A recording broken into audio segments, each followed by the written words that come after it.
જય ગુરુદેવ. જય ગુરુદેવ.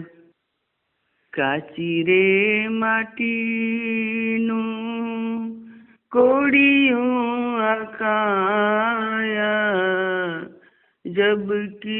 જબકી ને ઉજાવાનું રે, જાનકી નો નાથ પણ જાણી શક્યો નહીં, કાલે સવારે શું થવાનું. આ પવિત્ર અષાઢ માસમાં જે પંથે આપણે નીકળ્યા એ બધા જિજ્ઞાસુ એને આપણે કેમ સમજી કે આપણા પર પરમાત્માની કૃપા એમ કે આટલું બધું સંસારનું સુખ આજ મળ્યું ને તમારે બધાને તો ઉંમર એવી કે એકદમ માણવાની ઉંમરે ને એમાંય જો તમારા મનને એમ લાગતું કે મને કંક ખૂટેલું ને મને મેળવી લેવું એની જ નામ આપણે પરમાત્માની કૃપા કહેવાય. હે મારા બાળ, તું આ સુખ તો બધું મળ્યું પણ એ સુખમાં તું ફસાઈ ન જતો. એ સુખ એ બધું નાશવત ને તને જ તને જેને મેળવવા માટે પુકારી રહ્યો એ જ સાચો પંથ એમ.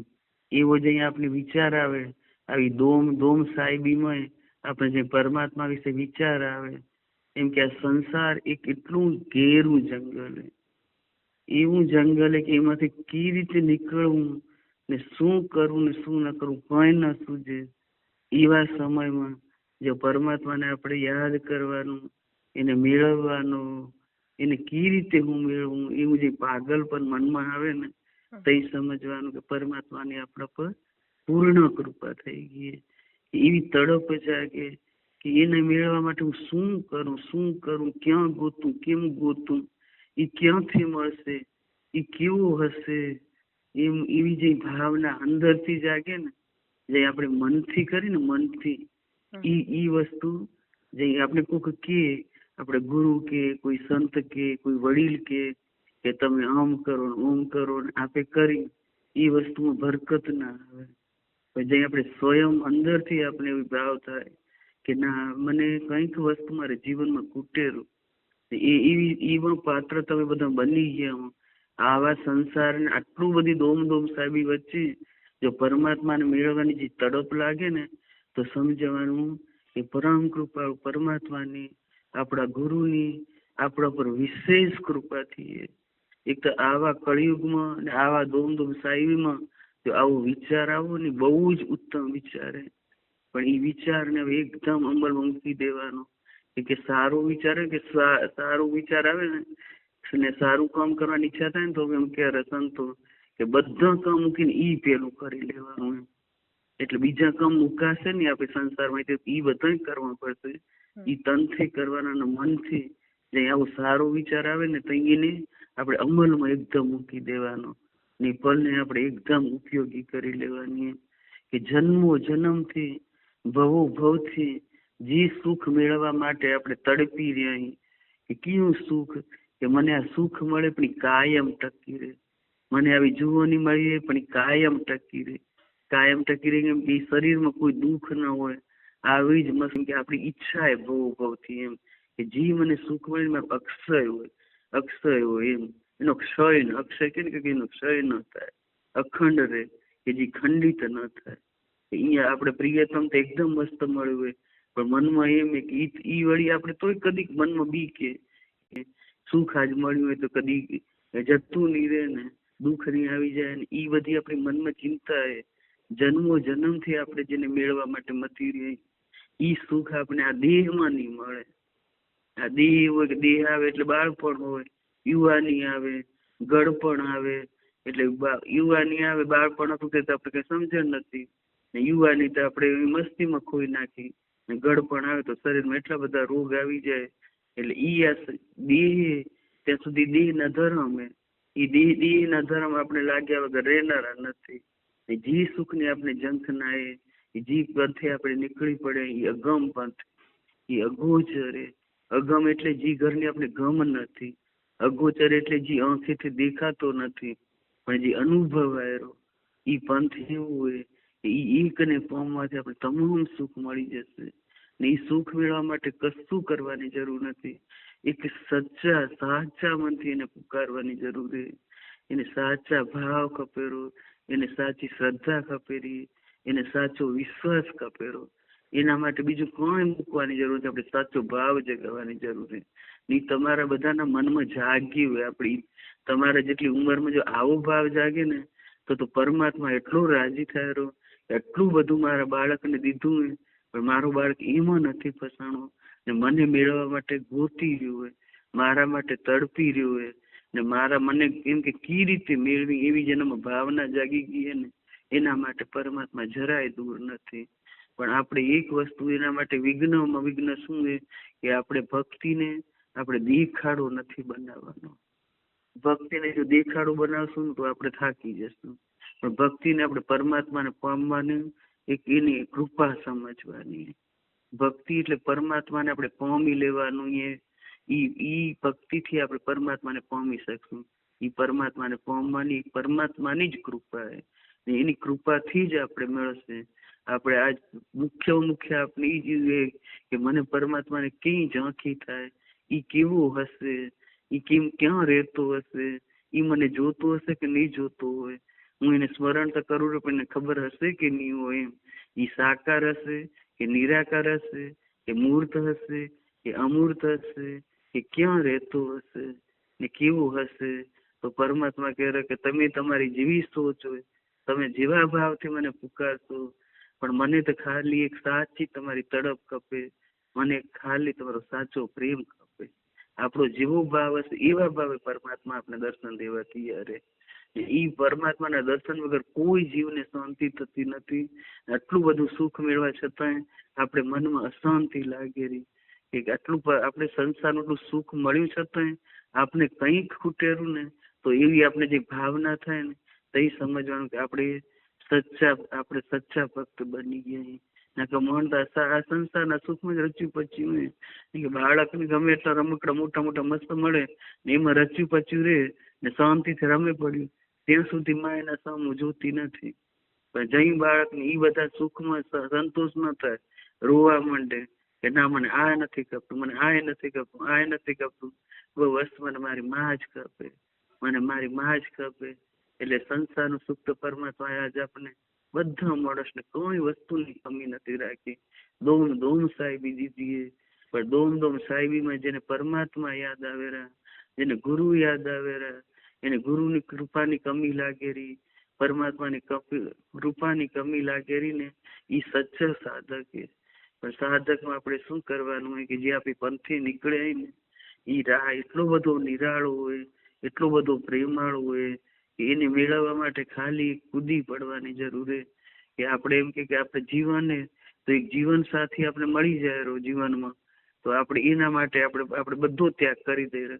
આપણે જ્યાં 20 વર્ષથી આપણે ખેલતા હતા, નાચતા હતા, કૂદતા હતા, ભાવ જે હતો, પણ એક જીવન સાથી મળી ગયો તો એનો પલમાં આપણે એનો ત્યાગ થઈ ગયો. એ રીતે આ બધું ગમે એટલું સંસારનું સુખ આપણે દોમ સાહેબી મળીએ, પદ મળીએ, પ્રતિષ્ઠા મળીએ, પૈસો મળ્યો, વાહ બધી મળ્યું, પણ જો આ પરમાત્માનું એવું સાનિધ્ય જો આપણે મળશે ને, એવું એનો પ્રેમ મળશે, એનો એવો ભાવ મળશે ને આપણામાં જો અંદરથી ભાવ સાચા દિલથી જો જાગશે, એની તડપ જાગશે ને તો ઈ ત્યાગ કરવામાં આપણે એક પલમાં એનો ત્યાગ આપણે થઈ જશે. ત્યાગ કરવો એટલે માણવું એવું નથી, પણ એનામાંથી મોહ ઓછો થઈ જશે.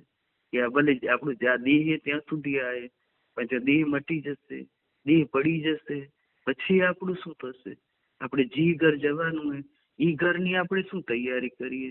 એક 10 દિવસનો કે 15 દિવસનો આપણો પ્રવાસ હોય તો આપણે કેટલી બધી તૈયારી કરીએ કે આ એક વસ્તુ રહી જશે તો નહીં હાલે, આ વસ્તુ રહી જશે તો નહીં હાલે, આ તૈયારી કરી લે, હું તૈયારી કરી લઈ, એના માટે મહિનો આપણે તૈયારી કરી દે. પણ આ ઘરે જવાનું એના માટે આપણે શું તૈયારી કરીએ કે ત્યાં જશું તો આપણે શું ખપશે? એમ ત્યાં આપણે આ બીજી વસ્તુ કઈ કામ આવનારી નથી. ત્યાં આપણે ભાવની જરૂર છે, પ્રેમની જરૂર છે, એ વસ્તુની આપણે પુકારની જરૂર છે. ત્યાં નામરૂપી ધન કામ આવશે, જ્યાં કેના પર દયા કરી હશે, એની સેવા કરી હશે, પુણ્ય કર્યું હશે, નામ લીધું હશે, એ બધી વસ્તુ આપણી જોડે આવશે. એટલે એ વસ્તુની આપણે તૈયારી કરવાની, એ ઈ એટેચી, ઈ બેગ, ઈ થેલો આપણે તૈયાર કરી લેવાનો હોય. ઈ થેલો તૈયાર કરવામાં આપણે શું કરવું હોય? તો બસ એક સાચી જો ભાવ જાગી જાય, સાચી તડપ જાગી જાય, તમારે કારણે અમને નિંદ્રા ના આવે ને મુખ્યથી ભોજન ન ભાવે, તમારે કારણે અમને ચિંતા ઉપજે, રખે તમે બેઈમાન થતો. ઈ ભક્ત ભગવાનને કહેરો કે હવે મને તારા વગર નથી રહેવાતું, હવે હું કેમે તારા વગર રહી શકું નથી. મારી ભૂખે ઉડી ગઈ, મારી ઊંઘે ઉડી ગઈ ને મને એટલી બધી ચિંતા થાય રહી તારા માટે ભય મારા ભગવાન. અને બસ હવે મને તને જ મેળવી લેવું હોય ને ભગવાન એટલે ભગવાન હાથે ભક્ત આમ ઝઘડો કરી શકે એમ. કેમ કે બાળક માથે ઝઘડો નથી કરતું, કેવું રડી રડીને કે ના મને આ ખપે જ રહ્યું, આ મને જુએ જ રહ્યું, એના વગર મને નહીં હાલે, મને ઈ જ તું દે, ઈ જ તું દે. એમ ભક્ત ભગવાન હાથે ઝઘડો કરેલો કે મેં તારા માટે ઊંઘ મૂકી, મેં તારા માટે આળસ મૂક્યું હે, આ સંસારનો સુખનો મેં ત્યાગ કર્યો હે. બસ હવે તારે કારણે મને ભૂખ નથી લાગતી, ઊંઘ નથી લાગતી, તારા માટે મને જે સચ્ચી તડપ લાગી પરમાત્મા પાસે તું રખી બે માનતા હતો એમ.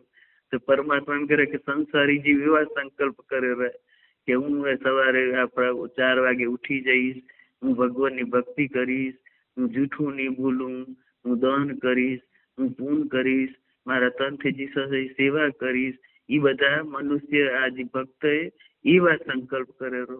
પણ ભગવાને એવા સંકલ્પ કર્યો કે જેના અમારો જો આવો ભક્ત હશે ને તો એ ભક્તને કલ્યાણ કરાવીને જ છોડીશે.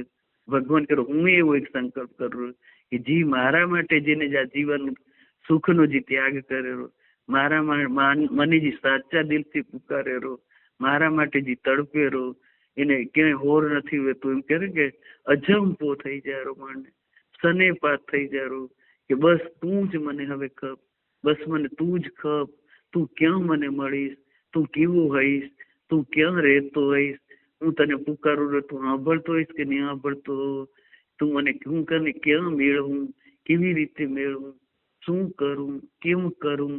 એ તારું બાળકો મને કંઈ સૂઝતું નથી, એ તું સુજાડજે. પણ બસ મને હવે ઈ જે એક જ વસ્તુ એને તો હું તો સામાન્ય જીવ હું તને કેમ ઓળખી શકું, તને હું ક્યાં ગોતી શકું, એ બધું તારી જ કૃપાથી થશે. પણ બસ મને એક તું જ ખબર મને તને જ મેળવવું હોય એવું જઈ આપણે રોમ રોમથી એવો અવાજ નીકળશે અંદરથી. એને પછી આપણે મંત્ર એ આપણે અશ્રુ બની જશે ને એના અશ્રુમાં આપણો ભાવ એવો પ્રગટ થઈ જશે કે પરમાત્મા એમ કે હું જરા તારાથી દૂર નથી રહેતો, એવા દિલમાં હું પ્રગટ થઈ જઉં છું ને મારી અનુભૂતિ કરાવી દઉં છું. ને જેને મારી કૃપા થાય એ જીવને તો પછી સુખ આપે એવો આનંદ આવી જાય કે નાચી ઉઠેલો, એ ગાઈ ઉઠેલો, એનો આર્ત નાદથી માણસ એવું પુકારી ઉઠેલો ને કેવો કેવો ભજન અંદરથી એને ગાયરો. અભણ હોય એ બોલવા મંડી જાય. એટલે એમ કે અજ્ઞાની માણસને જ્ઞાન પ્રગટ થઈ જાય અંદરથી. ને તો વાલ્મીકી ઋષિ કેવા હતા, રામ રામે બોલતા નતો, મરા મરા બોલતા હતા. પણ પરમાત્માની કૃપાથી કેવા હતા, એને રામના જીવન ચરિત્ર લખી નાખ્યા. આથી મોરા પે જોડે કેવા કેવા લૂંટા રહે. પણ જેને પરમાત્માને પામવા માટે થામી લીધું કે ના હવે મને આટલાથી મારો આ જીવન એવું વ્યર્થ ગયું, પણ હવે પરમાત્મા મને તને મેળવીને જ લેવું હોય, મને તને ગોતીને જ લેવું હોય, જેવી સાચી તડપ થઈ જાય અંદરથી મનથી કે ના હવે મારે ઈ જ તૈયારી કરવી પરમાત્મા તને મેળવવાની. એમ બસ હવે મને બધું જ ને એવું લાગેલું કે સમાચાર સાંભળી કે ગમે તે મોબાઈલ ખોલી તો ચારે બાજુ યુદ્ધ યુદ્ધ યુદ્ધ ચાલુ હોય. માણસને આજ ક્યાંય સલામતી નથી લાગતી કે આ જેમ થયું કે પ્લેનમાં બેઠો હતા માણસ પલમાં મરી ગયા, કેવો મસ્ત એન્જોય કરતો હતો કાશ્મીર, પણ પલમાં મરી ગયા. એટલે આ કાયાનું ક્યાંય એમ કે અહીંયા કને આપણે અભય ક્યાંય નથી લાગતા. કે મારા વાલા અમારે અભયતા કઈ હશે, એમ જીવનમાં નિર્ભયતા કઈ આવશે. અમે તો સતત ભયમાં જ જીવી રહ્યા કે આમ ન થઈ જાય, આમ ન થઈ જાય. એ કેટલા દી ભયમાં જીવી શકાય? તો પરમાત્મા એમ કહેવાય કે જઈ મારી કૃપા થશે ને તે તારામાં નિર્ભયતા આવી જશે, નિષ્લોકતા આવી જશે, તારું જીવન ધન્ય ધન્ય થઈ જશે. પણ તું જરીક મારા બાજુ જો નીકળ્યો, આવો પવિત્ર અષાઢ મહિનો હોય, આવો પવિત્ર શ્રાવણ મહિનો આવ્યો હોય તો ગુરુની કૃપા મેળવી લઈ, પરમાત્માની કૃપા મેળવી લઈ, સાચા ઘરના પથિક બની જાય. એને મેળવવા માટે આપણે કૂદી એમ સચ્ચા દિલથી, સાચા ભાવથી. એમ ભગવાન એમ કરો કે જે મને ભાવ વગર પુકારેલો ને ઈ સુની પુકાર મને લાગેલી. ઈ પુકાર મારા ઘર સુધી નથી પહોંચતી. પછી સાચા ભાવથી પુકારેલો, જે મને હૃદયથી આર્તનાથે પુકારેલો ને એને તો મળ્યા વગર, એને મારા દર્શન કરાયા વગર હું રહી જ નથી શકતો. પછી આપણે કયા સ્વરૂપે દર્શન થશે? જેવી આપણી જિજ્ઞાસા હશે ને એ પરમાત્મા સંતોષે. આપણે તો ખાલી સાચો ભાવ કરવાનો હોય, સાચે દિલથી આપણા મનથી કરશું ને એ વસ્તુમાં બહુ જ તાકાત હોય રહી ને પરમાત્માને ખરીદી લે રહી. જે હૃદયની ભાવના હોય રહી, સાચા દિલની પુકાર હોય રહી, એ આંસુની શું કિંમત એ આપણે શું ખબર પડે? એ જે પરમાત્મા માટે જે માણસ રડેરો, એની મેળવા માટે જે વ્યાકુળતા કરેલો, એના માટે જે ચટપટાવેલો, એ માછલી હોય, જે માછલી દરિયામાંથી આપણે પાણીમાં બહાર કાઢીને તો માછલી કેવી તડફણ થાય, પાણી વગર ન જીવી શકે. આપણું જીવન એવું હોય કે બધું પરમાત્માથી મને સુખ દીધું હોય, પણ તારા વગર બધું મને અધૂરું લાગેલું. આ જન્મથી હું ભટકું, આનું હવે ક્યાંક તમારો અંત કરાવી દેજે. એવો જે સાચો ભાવ આપણા અંદર દિલથી જઈ જાગશે, એવી પુકાર જાગશે કે તારા વગર એક વસ્તુ વગર આપણે બધું અધૂરું લાગે. તું નહીં મળતા સુધી મને આ બધો સંસાર સૂનો લાગ્યો. એમ કે કંસારમાં જેમ કે સાકર ના હોય કેવું ફીકું લાગે, એમ પરમાત્મા તારા વગર મને મારું જીવન ફીકું લાગેલું. એમ કે ગમે તે વસ્તુનો ભાવ ન હોય, પ્રેમ ન હોય તો ફિકાસ હોય ન હોય, એમ પરમાત્મા તારા વગર મારા જીવનમાં અધૂરા બને. આવા હડાહડ કળિયુગમાં મારા પરિવારની પૂર્ણ રક્ષા કરશે. હે પરમાત્મા, તું મારી જોડે રહેજે, મારા પરિવારની જોડે રહેજે, મારા ઘરમાં સંસ્કાર બની રહે, તું તારી કૃપા બનાવી રાખજે. અમારા બાળુડા એને અમને બધાને ભણાવવા પડશે, એને બધે જવું પડશે, એને પગે અમે ક્યાં એની રક્ષા કરી શકશું? એ પરમાત્મા, હું પોતે ને મારો પરિવાર સંપૂર્ણ તારે શરણે અહીં, દિલથી તારે શરણે અહીં, એ બધાની તું રક્ષા કરજે. અમે ક્યાં એને પગે ને જોડે રહી શકશું? એમ પણ તારી કૃપા હશે ને તો અમારામાં નિર્ભયતા આવી જશે કે મારું બાળકે એના ઉપર મારા પરમાત્માની, મારા ગુરુની કૃપા એ મારા બાળકનું કોઈ બાળવાકું નહીં કરી શકીએ, મારા પરિવારનું કોઈ બાળવાકું નહીં કરી શકીએ. પણ આપણે એવી સાચા દિલથી કે સ્ત્રીમાં એટલી બધી શક્તિઓ રહી, સ્ત્રી એની ભાવનું પ્રતીક, એ ભક્તિનું પ્રતીક ને કે સ્ત્રી સાચા દિલથી પરમાત્માને પ્રાર્થના કરે કે અમારી બાળકની, મારા પતિની, મારા પરિવારની બધી અમારી બધી જવાબદારી હું તને શું પૂરી પેલ્યું ને પછી હું વળતું તારું નામ લઉં રે. એ બધાની તું રક્ષા કરજે ને મારા વાલા, હું નિર્ભય થઈને બસ હવે મને તારા ચરણમાં જ રહેવું, મને તારા હૃદયમાં સ્થાન મેળવી લેવું. આથી પેલા બધા ભક્તો કેવા તને પામી ગયા, બધું એમ કલ્યાણ કરી ગયા, પોતાનું કલ્યાણ કરી ગયા, કેટલા જીવને તારી ગયા. એ બધાને તારી જેવી કૃપાનો અહેસાસ કરાયો ને એવો પરમાત્મા તું મને કૃપાનો અહેસાસ કરાવજે મારા વાલા. એવી મારા જીવનમાં નિર્ભયતા આવજે, મારામાં એવી તાલાવેલી લગાવજે કે આ બધાનો એટલા જિજ્ઞાસુ બધા આપે જીવ એ હવે આપણે પરમાત્માના ઘરના પથિક બની ગયા. આપણું સાચી આપણે સાધના ઈએ કે પરમાત્માને દિલથી પુકારી આપણે જે પરમાત્માને આવા આટલા સંસારનું સુખ કેટલું ભગવાને દીધું, દોમ સાહેબી દીધી, પણ એમાં જો પરમાત્મા જો આપને યાદ આવેલો ને તો સમજી લેવાનું કે આપણે સાચા સાધક બની ગયા. એ આપણે મનથી સ્વીકારી લેવાનું હોય. ભક્તિને એક એવો ઉપહાર પરમાત્માને મેળવવાનું એક એવો સેતુ હોય, એને આપણે દેખાવો નથી બનાવવાનો. દેખાવો બનશું તો આપણે લાંબુ નહીં ટકી શકીએ, એમાં આપણે થાકી જશું. પણ આપણે એક જીવનનું એક મહત્વનું અંગ કે એ મેળવવા માટે જ આયા, એ સમજીને ચાલવાનું. આ તો આયા એટલે આ દેહ મળ્યો તો દેહ તો એને ખાવા ખપશે, એને પીવા ખપશે, એને ઠંડી લાગશે તેના બચવા માટે આપણા ઘર ખપશે, પહેરવા માટે વસ્ત્ર ખપશે. જીવન એ તો બધીને જીવનની અનુકૂળતા બધું કરવું પડશે. સંસારે તો એના મેળવવા માટે બધું કરવું પડશે. પણ એ સંસાર એ સામાન્ય એની જે આપણે પરમાત્માને મેળવવા માટે પરમાત્માએ કૃપા કરીને આપણે મનુષ્ય અવતાર દીધો હોય. 84 લાખ યોનિમાં એક વખત નજર કરીને આપણે સાચા દિલથી જોશું તો આપણા આંગણામાં ગાય હશે, કૂતરું હશે, અનેક જીવો આપણે જોશું તો કેટલા પરતત રહે. એ શું પોતાનું ધાર્યું કરીએ કે ગમે એટલી તરસ લાગે, ગમે એટલી ભૂખ લાગે, ગમે એટલી તરસ એને લાગી હોય, ગમે એટલું ટાટ હોય, ગમે એટલો તડકો હોય, પણ એ સ્વતંત્ર એ કંઈ કરી નથી શકતા. જો આ જીવનમાં આપણે કંઈ નહીં કરી શકીએ ને તો આપણે નીચલીઓને સુધી બધા દુઃખ આપણે ભોગવવું પડશે. 84 લાખ અવતારમાં ફરતે ફરતે એક આ કિંમતી મનુષ્ય અવતાર મળ્યો હોય ને તો અંદરથી એવી તડપ હોવી ખપે. એ કિંમતી વસ્ત્ર આપણે અહીંયાથી થોડાક આપણે 500 કિલોમીટર ક્યાંક આપણે જે કામ માટે ગયા એ કામ આપણું ન થાય ને તો આપણે કેટલા દી મનમાં વસવસો થાય કે જે કામ માટે ઈવડે છેટે ગયા હતા ને એ કામ થયું નહીં ને મારું, મારો ફેરો ફોગટ ગયો, મારો ફેરો ફોગટ ગયો. પણ આ ભવથી આપણે આ ફેરા ફોગટ કરી રહ્યા એવી જે મનમાંથી ચિંતા થશે, એવી દિલમાંથી ચિંતા થશે, તઈ પરમાત્મા જરીએ દૂર નથી. તઈ આપણે આત્માનું કલ્યાણ કરાવી લેશું. આપણો આત્મા પરમાત્મામાં લઈ થઈ જશે, જીવ શિવમાં લઈ થઈ જશે ને તઈ આપણે સાચા સાધક બની ગયા. પણ હવે આપણે એ તૈયારી કરી લેવાની કે આ જીવનમાં જ મારું કલ્યાણ કરી લેવાનું ને એ કલ્યાણ કરવા માટે જ આપણે આવ્યા. આ ફેરો હવે ફોગટ ન જવો જોઈએ. કદીથી આવી રન જઈ રહે, આવી રન જઈ રહે. હવે મારે આવું નથી ને જવું નથી. પરમાત્મા મને હવે તને મેળવી લેવું હોય, તારી કૃપાનો મને અહેસાસ કરાવી લેવું હોય. એક ઝલક પરમાત્માની મળી જશે ને એક ઝલક મળી જશે તો આપણું જીવન ધન્ય ધન્ય થઈ જશે. એ જેને મળ્યું એ બધા કેવો નાચે રન ગાય રન કૂદે રન, કેવું એવું ભાવે. તો કંક તો એમાં હશે તઈ મળતીમાં પડી રહ્યું ને. કેટલા યોગીઓ તમે જુઓ તો હિમાલયમાં ચડી ગયા, એને કોઈ બરફ એનામાં એટલી તાકાત કે હિમમાં બે શાંતિથી બેન તપસ્યા કરે રહ્યા. એ પરમાત્મામાં એવી કૃપા હશે તઈ હિમમાં રહી શકતા હશે. ગુફામાં ગરી જાય ત્યાં કઈ સગવડ નથી. એ કેટલે જે કુંભ મેળો થાય તો અમુક તો એવા ઋષિ મુનિ એ ત્યાં બહાર નીકળ્યા, ત્યાં સુધી ગુફામાં જ પડ્યા વળ્યા. ત્યાં પરમાત્માની કૃપા વગર કોઈ માણસ રહી શકે.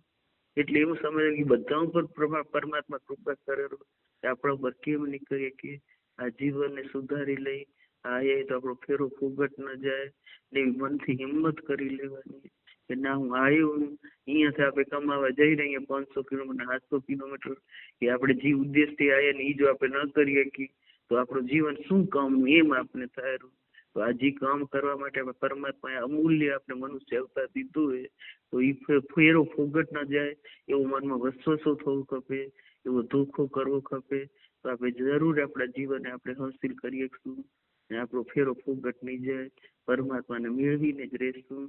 પરમાત્મા તો આપણે અપનાવવા જ બેઠું હોય, એની ગોદીમાં બેસાડવા જ બેઠું હોય, એની કૃપા વરસાવવા જ બેઠું હોય.